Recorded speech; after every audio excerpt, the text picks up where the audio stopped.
గురువుకు మించినది ఈ చరాచర సృష్టిలో ఏదీ లేదు.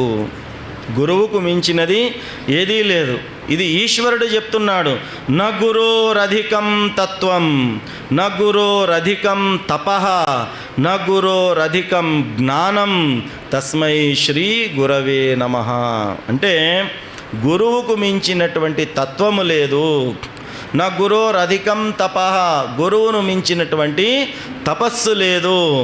నా గురోరధికం జ్ఞానం, గురువుకు మించినటువంటి జ్ఞానము లేదు. అటువంటి గురువుకు నేను నమస్కరిస్తున్నాను అని చెప్పడం జరుగుతుంది. న గురోరధికం, న గురోరధికం, న గురోరధికం, న గురోరధికం శివశాసనతః, శివశాసనతః, శివశాసనతః, శివశాసనతః. ఇది ఈశ్వరుడు చెప్తున్నాడండి. కోర్టులో ముద్దాయిని 4 సార్లు పిలుస్తారు కదా. రమేష్ రమేష్ రమేష్ రమేష్ ఒకసారి పిలిస్తే పోదా, 4 సార్లు పిలుస్తాడు వాడు.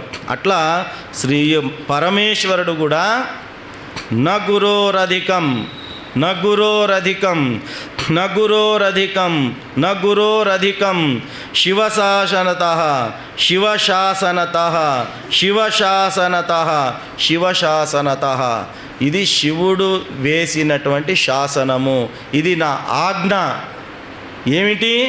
నేను నిర్ణయిస్తున్నాను. ఏమని నిర్ణయిస్తున్నాను? నా గురోరధికం, నా గురోరధికం, నా గురోరధికం, నా గురోరధికం. గురువును మించినది ఏదీ లేదు, గురువును మించినది ఏదీ లేదు, గురువును మించినది ఏదీ లేదు.